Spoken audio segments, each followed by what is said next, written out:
abusia muso for na Jamfi faculty Ayêkã fact media abusia ye wura chami Kofi Adu call for deputy organizer tie mera so na to ayene na tie ayene for what sentimental mo yekoto aba ebe me kojo tie beto aba na ma ye wura chami Kofi Adu no aba be deputy organizer ama LDC ama nyoko papa na fe ye kwa ya asem to straight abusia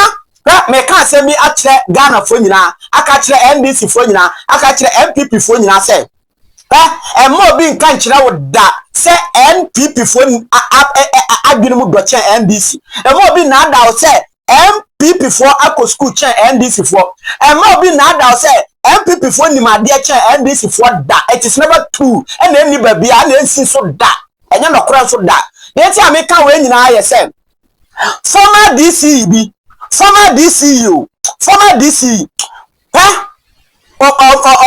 or chance and for and I know all cars and me person me treat him and I know all cars and I some the one up my ministry canon no occasion ya koda bi ofie o hu say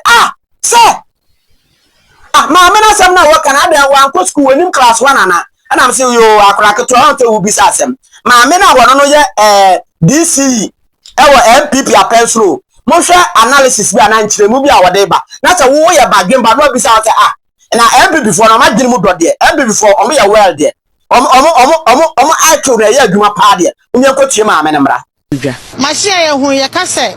Sika I spend on it's almost 4.5 billion, and the day machine here is way. But no, it's worth it because the Sika machine way and number 2 billion plus, and to say you spend 4.5 billion at the machine to me juma. I bought my man for Nakoma Tom Yamwa. Mijidi say or money budget. Then just Mammy, I got na bay. Ayêkã no former DC our MPP dimu former DC our MPP dimu our Ayêkã no maame ne na ekasa no maame na yesi wa bench NDC for no maame na yesi wa MPP niti na adwene mu do cha NDC for no maame na yesi wa NDC niti MPP niti wa school cha NDC for no maame na yesi wa MPP niti no ye kasa obi nimunyansa pa ye maame no wona na ekasa no maame we drip excavator anase kan say caterpillar excavator ye di big kwan ade na say na ade na say no almost 4.5 billion akwa krade no no amuko bisa ade no bo no na ade na somewhere 2.5 billion enti maame ne say so mo kwakoto ade mono 2.5 billion no and it is better say omede be 4.5 billion ebe krade no MPP for pa just tio ebi ade de wa mi si kire mu no monte ate o de ma me fam me break scan kakra ya fa se wo fie o machine ase wo fie wa ade bi ase ade na wa ase no o ka se wo kwa koto ade no mu no a ebi a 10 million that's 1000 Ghana cedis ebi ade no o kwa koto no mu no ade na se wo koto no fufura 1000 Ghana cedis 10 million na wo si da bi no mo ade dodo me kwa koto no mono no de 10 million de mitumi to no boade na emo me de na asai no dada na asai no eno de me de core repairs na me de core repairs say o mon kura ma me no eno no o je me 2000 Ghana cedis 20 million it means say wa cut down cost nti wa adwene ya adwuma woni me nyansa o so yes ano cut down cost anfa eka bia amra aban no sa ade na asai na nka bia you use 2000 Ghana cedis you use 2000 Ghana cedis e betumi de atom no what the 2000 Ghana cedis akwa repair ade no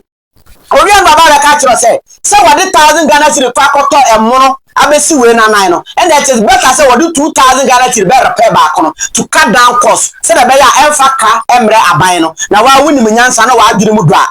enti sa asem we na amafo say doctored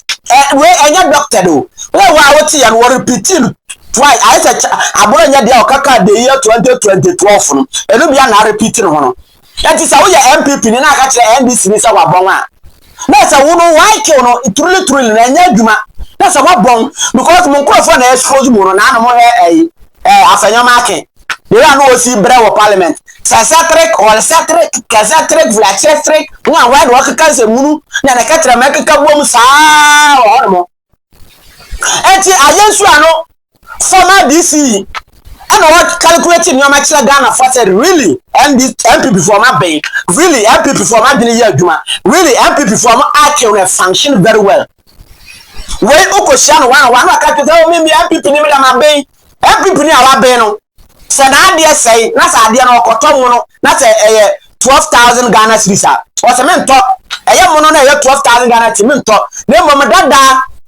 dada na ase no me kwa korpe no 30,000 Ghana cedis we na ba be ka kire mto wo de woni nyansa ayensu anofo nti se we ni akofo adodo na ma mo se mo DC ya o sa wa hamo because ya mani sika kwa na sika no onim sikam onti sika se millions no onim the difference between 2 and onim the difference between 4 sa ma mi we na owo school mo no sa o ma no greater than and less than no problem with greater than and less than papa ayensu ano former DC na greater than and less than no problem with it now what mean differentiate between what do you call it greater than and less than and when you say 4 everyone say change 2 yeah mame the former DC ayesu ano when you the difference between 2 and 4 when you say 2 is less than 4 and 4 is greater than 2 mame ni nim and what the general in central for no work can kwasi asem kan se wu oh we are not MPP for back we have the men were really goro boys omo nimo MPP aban omo nimo twetwetwetwe ti se hunu ne bayi e ka bayi de am tin ka so omo ni MPP for there MPP ni bia o bayi I know there you cannot take it away from them and then there your ma there champion ye ka bayi a ahoya pese min kuminya konkonsa and the MPP for me champion and the ultimate game free omo nsa ware ase I know there once I men can and once I'm that say obi ni ye kyan omo dabi me yesa ma bra nyame krono say obi mo krono to obi ye kronfo comfortati am rubber kronfo mu bayifo a and there you cannot take away from MPP for and omo ye champion and omo ka me gitum ware ase and not there omo ye fantastic ware ase nti ye ka kire mo ayensu anofo maami we for the past 8 years obi di mo wu obi ha mo because no ba bon most of na Nigeria FIFA court I do fact media subscribe like share na for nyabi notification bell na fansa bosso so that any update bia you're going to be the first person to have it abusia makram. Welcome to Joe Fact Media. Hear it loud and clear. Breaking news, truth is what we hold dear. Ghana's newest voice, rising to the top. With facts we confirm, no chance we flop. Headlines, analysis, real interviews. We dig deep, we don't just break the news. Authentic, bold, we pass the test. Joe Fact Media, bringing you the best.